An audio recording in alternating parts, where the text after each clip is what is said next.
do this. And I would say something like, well, how much less water on your pomegranates? And the guy would be like, I don't know. And then he would hold his hand about 18 inches apart, that much less. Because what these guys do to irrigate is they kind of knock a hole in the side of the irrigation trench that they got going by their house when it's their time to do it.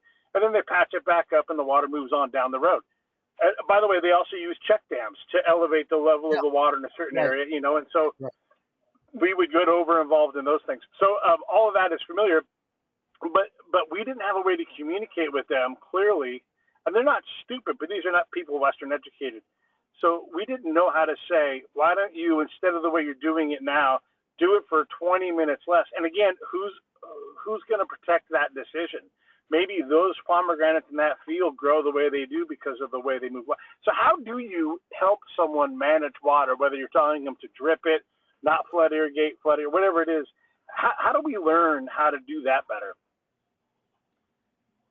Well, we like we learn everything. We do it by observation, and you do it incrementally.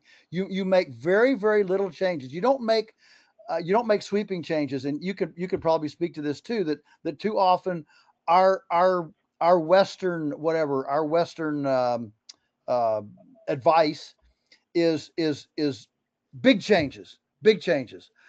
I've learned that some of the biggest returns on investment are little changes, and if you change if you incremental, and so most of the time when you start changing big, you have catastrophes or you have unexpected consequences when you start changing things great big.